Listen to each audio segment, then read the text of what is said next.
And then she says that her family also feels uncomfortable. They say it's weird. It's strange. Weird means strange. It's strange that she's dating her sister's ex-boyfriend. All right, and finally she says, Abby, I've always been the good girl in the family, and I have always bowed to their pressure. To bow to pressure, bow to someone's pressure, or bow to the pressure, it means that you do something that other people want you to do. Pressure means people are telling you to do something. For example, you say, AJ, go to the store. AJ, go to the store. Go to the store. Go to the store. And say, oh, no, I'm tired. I don't want to go to the store. Go to the store. Go to the store. Go to the store. You keep telling me. You are pressuring me, using it as a verb. Pressuring me, pressuring me. Go, go, go, go. And finally I say, okay, I'll go to the store. I bowed to your pressure. Right? You're telling me to do something. I don't want to do it. No, no, no. And finally I say, okay, I will do what you want me to do. We call that bowing to pressure. To bow to pressure. So she said, when her family complains, she usually bows to their pressure. She does what they want her to do. Even if she really doesn't want to, she'll do what they want. She bows to their pressure. But she says this time Will is special, something special, and this time she won't budge. And she says also that her parents and her sister won't budge. Okay, won't budge means won't move or won't change. Budge, to budge, means to move. And it really means to move a little bit. To move a little bit. So let's say there's a big, big rock. A huge rock. And you're pushing it. You're trying to move it. You're pushing it, pushing it, pushing it. But it doesn't move. Not at all. Not 1 centimeter. Then you can say, oh, this rock won't budge. This rock won't move. Not even a little bit. So it won't move at all. But we also use budge to mean change. Like change your mind, change your opinion. So if you say, I won't budge, it means you will not change your opinion. Not at all. Not even a little bit. You won't compromise. Nothing. All right. So that's it. And then she signs it, Once Will in Walla Walla, Washington. Walla Walla, Washington. Walla Walla is a town in Washington State, in the northwest part of America. And this time, I'm including Abby's answer. I usually don't, because I want you to think about your own answer. But this time I'm including it. It has some good slang. In her answer, she says that she needs to confront the double standard in the family. To confront means to go against, to directly fight against, or directly argue with something. To confront means you don't avoid it.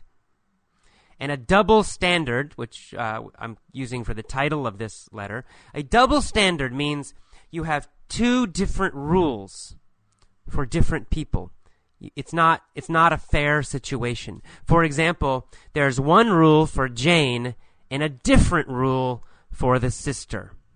So Jane, it's okay. She can date many guys, no problem. Her family says it's okay. It doesn't bother them. But then the other sister, if she dates many guys, they criticize her. They complain. They say, oh, you shouldn't date so many guys. So Jane can date guys. The other sister cannot. It's a double standard, right? Double meaning 2. Standard means rule. So 2 rules.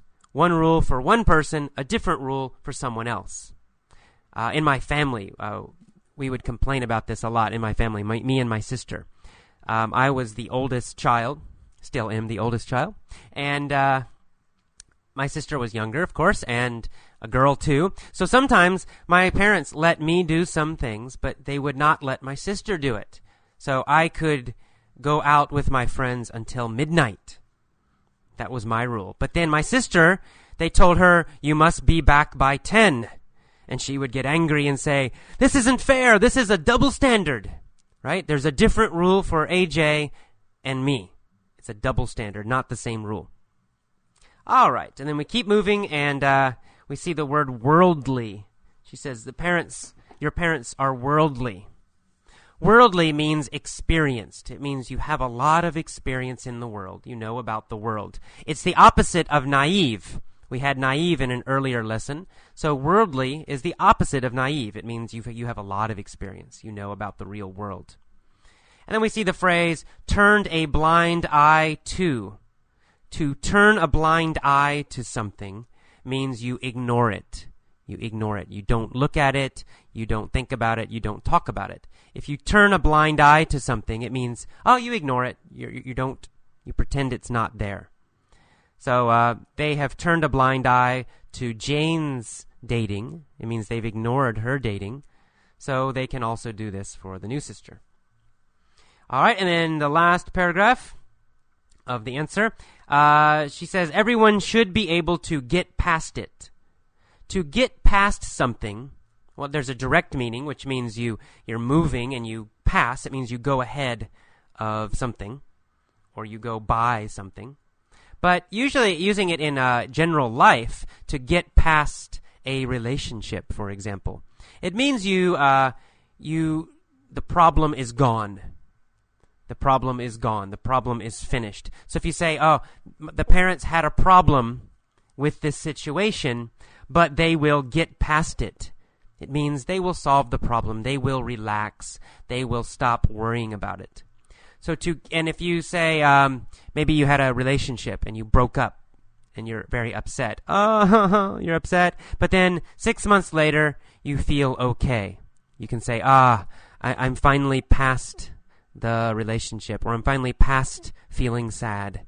It means it's gone now. You don't feel sad and terrible anymore. And then the final sentence, we see the phrase people pleaser. Abby says, you don't need to be a people pleaser all of your life. A people pleaser, please means to make happy. So a people pleaser is someone who always tries to make other people happy. They never make themselves happy. They just try to please other people. Always do what other people want, but never what they want. That's a people pleaser. All right, that is all of the vocabulary for this Dear Abby letter. Go on to the mini story and listen to this a few times if you need to. Oh, and I almost forgot.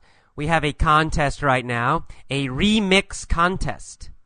What I want you to do is download a vocabulary lesson, then edit it. You can change it. You can add music. You can add stuff in your own language. You can do anything you want. You can cut parts, but edit it. You can use Audacity software, which is free. Do a Google search for Audacity, Audacity.